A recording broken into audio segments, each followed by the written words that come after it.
지난해 해가 가기 전에 12월 달에 뵈려고 했는데 갑자기 그 VIP 일정이 잡히는 바람에 못 뵀던 것 같습니다.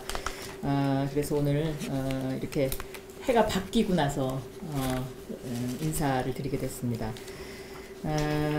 테크노파크라는 것이 이제 지역 중소기업을 성장시키는 핵심적인 역할을 하고 있고, 또 점차적으로 이제 그 지방자치단체와의 관계가 더 돈독해지고 있는 그런 상황이라서 앞으로 테크노파크 원장님들의 어떤 역할이 굉장히 커질 것이다, 이렇게 생각하고 있습니다.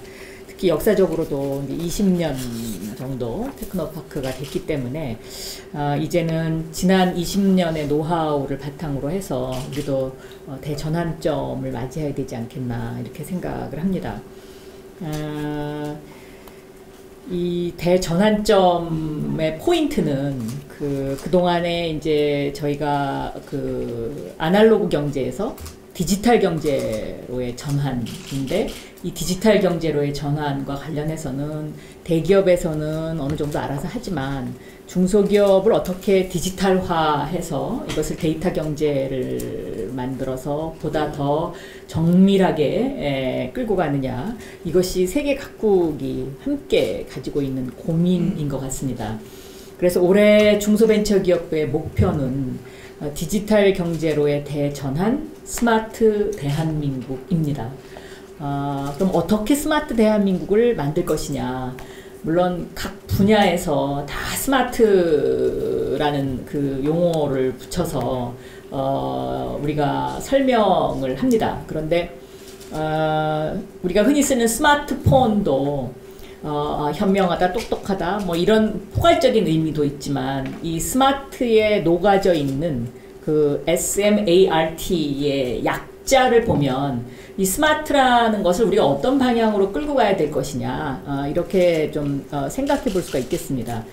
그 SMART 약자는 뭐 저도 책에서 봤습니다만은 1960년대에 IBM에서 셀튼이라는 교수가 S가 거기서 셀튼이라는 그 교수의 약자고, M이 매직, 그러니까 정말, 그 다음에 A가 오토매틱, 자동적으로, 그 다음에 RT 리트리버, 그러니까 검색이 가능한, T 텍스트, 이거의 약자로 또 다른 의미가 있습니다. 그리고 또 하나는 그 다음에 나온 또 이 스마트라는 그 단어는 검색해 보시면 알겠지만, 셀프 어널리시스 이렇게 해가지고 자동 검색과 분석과 예측을 하는 이런 이제 그런 의미의 약자로 담겨져 있어서, 스마트 하면 어떤 분은 이것이 센서 기능을 강화한 이런 어떤 것이다,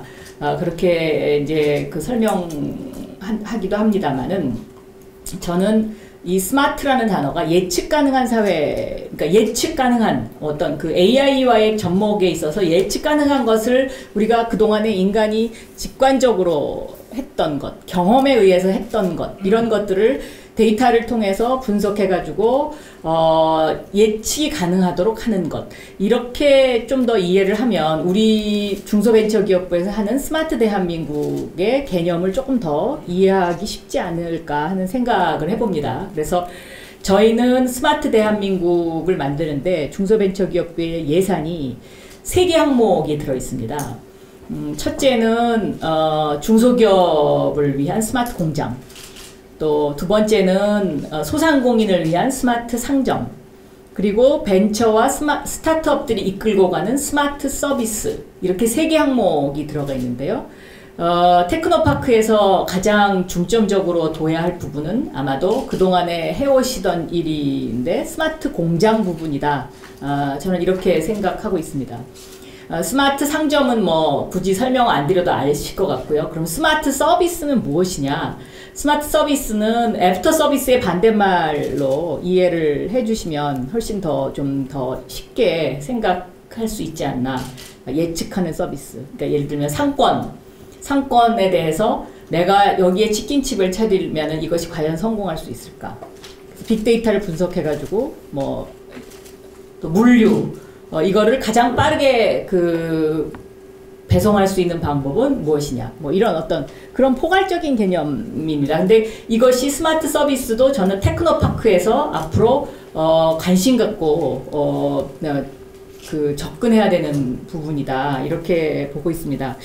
올해 이제 이 테크노파크 예산을 보면은요, 지난해보다 5.4%가 증가한 4,053억 원이 편성이 돼 있는데요. 이 4,053억 원 가운데 가장 편성 부분이 많은 것이 스마트 공장 부분입니다. 그래서 3,531억 원이 이제 배정이 돼 있고요.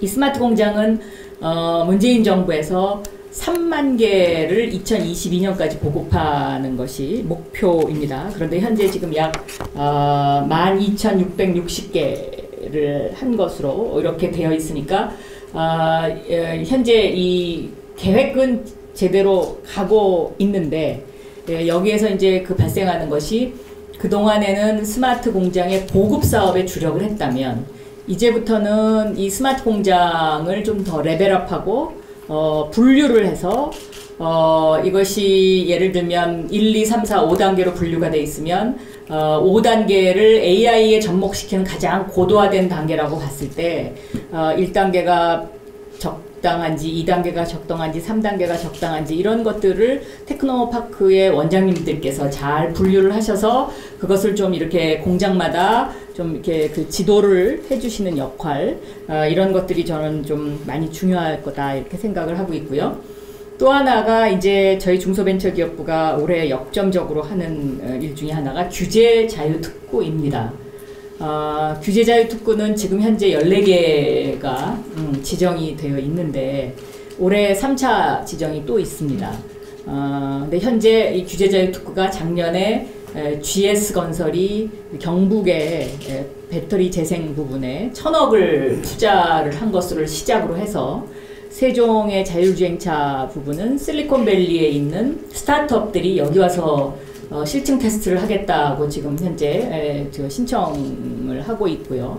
또 부산의 블록체인 같은 것은 블록체인과 관련된 그 업체들이 부산으로 상당히 많이 이주를 했습니다. 그리고 또 강원도의 헬스 부분 같은 것들도 해외 수출이 지금 현재 약정이 돼 있는 이런 상태라서 성과가 나기 시작합니다.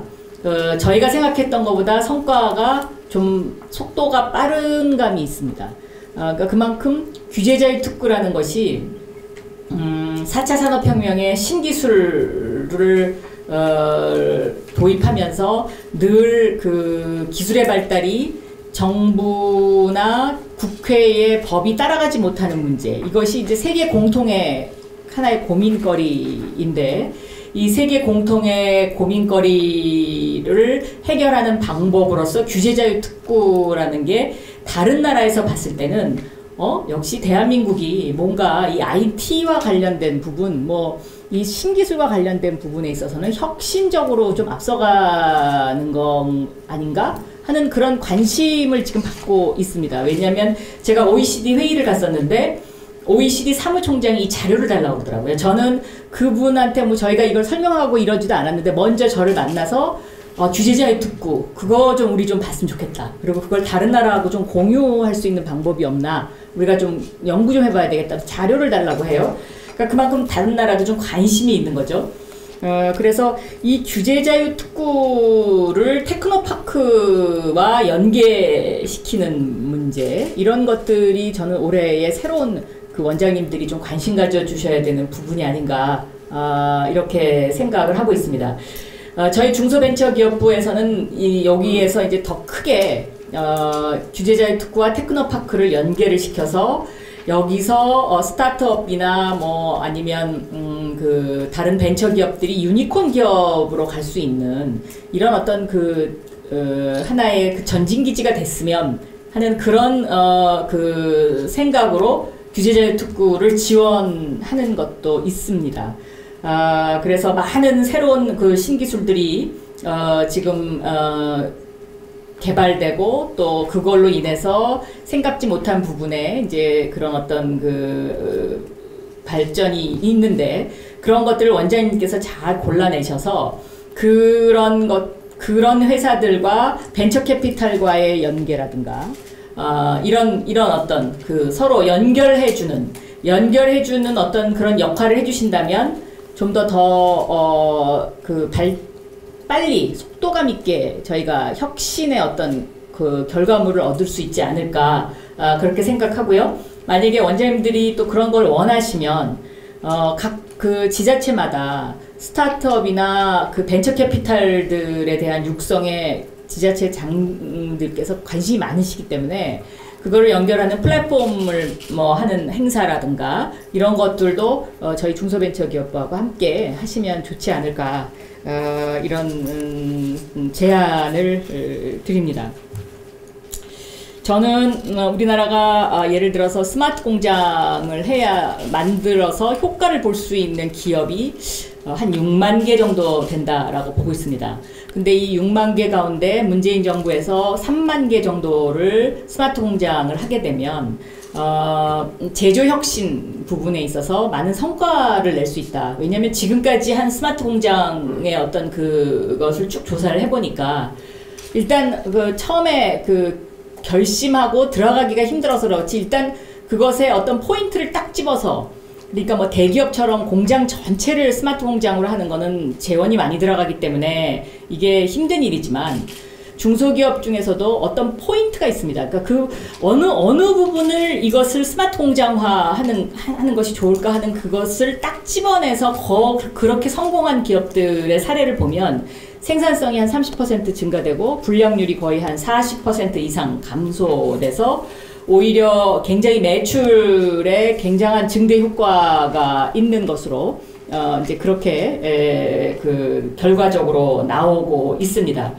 그러니까 예를 들면 이제 뭐 현장에서 많이 보시기 때문에 저보다 더 잘 아시겠지만 우리나라의 그 등대 공장 1호로 지정된 포스코의 스마트 공장의 예를 들어드리면 처음에 IBM에서 와가지고 그 포스코를 그 스마트 공장화 하겠다는 거를 6개월 동안 했는데 실패했습니다. 실패하고 이 사람들이 돌아갔습니다. 그러고 나서 포스코에서 야, 이게 뭐 때문에 실패했는지를 분석을 했는데 결국은 이게 엔지니어링 파워만 갖고는 할 수 없는 거구나. 그러니까 현장에서 근무하던 오래된 숙련공의 경험, 노하우가 두 개가 겹쳐져야 되는 거다.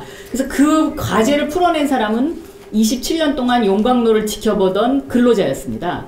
그러니까 그 근로자가 어떤 아이디어를 냈냐면 철을 만드는데 철광석과 석탄의 비율이 적당히 섞여서 용광로로 들어가는데 과거에는 여기에 수분 함량이 얼마인지를 이제 체크를 하는데 그냥 가서 쿡쿡 아무데나 찍어가지고 이렇게 노천에 쌓여 있으면 찍어서 여기가 만약에 뭐 70%면 이거 전체가 70% 이렇게 해서 이제 넘어가면 그것이 이제 용광로의 온도를 예측할 수 있는 하나의 데이터였는데 이 사람이 이거를 3년 동안 계속 사진을 찍어가지고 그 사진 속에 비춰진 그 철광석과 석탄의 그 함량 속에서 수분의 농도를 데이터를 뽑아냈습니다.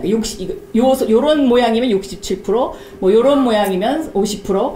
그래서 그거를 정확하게 수분 함량이 딱 계산이 되고 나니까 그 다음에 이 용광로의 온도 예측이 정확해지면서 생산성이 올라가고 원가가 절감되기 시작한 거죠. 그러니까 거기다 어느 부분에다 센서를 붙일 거냐, 그거를 결정하는.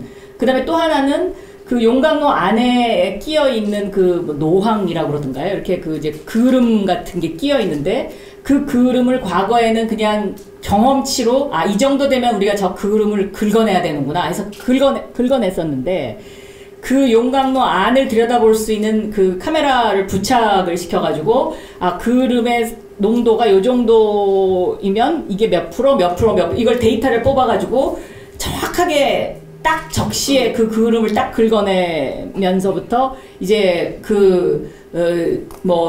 해마다 80억인가 이게 절감이 되면서 이제 이것이 결국은 이제 세계를 선도하는 스마트 공장이 됐듯이 저는 원장님들께서 이제 그런 어떤 스마트 공장을 이끌어 주실 때 그런 포인트를 찝어낼 수 있는 그런 어떤 경험을 가진 사람들의 뭐 그런 노하우를 이렇게 그 현장에 접목시키는 것들, 이런 것들이 저는 굉장히 중요해 보이더라고요. 그래서 그렇게 그 단순하게 예를 들면 공급사에서 나와서 이거 이렇게 하시면 됩니다 해갖고 그대로 한 공장들은 실패한 공장들이 많습니다. 그런데 공급사의 어떤 그 엔지니어의 기술과 거기서 실제로 근무하는 그 근로자들의 어떤 그 노하우가 잘 서로 커뮤니케이션이 돼가지고 그거를 뽑아낸 그 공장들은 대부분 다 성공을 했더라고요. 제가 그동안에 본 현장은 그렇습니다. 그래서 그런 부분에 좀 더 관심을 가지시고 이렇게 좀 저희하고 같이 좀 서로 파트너가 돼서 일을 해주시면 앞으로 많은 발전이 있지 않을까 이렇게 생각하고요. 지난 2019년은 중소벤처기업부가 작은 것을 연결하는 강한 힘이라는 그런 캐치프레이즈 속에서 작은 것들을 연결해서 플랫폼을 만들어 드리는 일들을 저희가 하느라고 열심히 했습니다. 그런데 아직까지 부족한 점이 많이 있지만 그런 플랫폼 속에서 테크노파크가 저는 굉장히 큰 플랫폼이 될 것이다. 그리고 테크노파크에 갖고 있는 여러 가지 뭐 그런 그 공유하는 기계라든가 이런 어떤 첨단 시설 같은 것들, 이런 것들을 어떻게 기존의 전통적인 제조업에게 공급하고 그것을 함께 나눠가느냐, 이런 부분도 조금 원장님들의 관심도에 따라서 많은 변화가 있지 않겠나, 이런 생각을 하면서 제가 그 원장님들보다 아는 게 별로 많지 않은데 너무 긴 이야기를 한 것 같습니다. 그래서 원장님들 말씀 경청하도록 하겠습니다. 감사합니다. 네.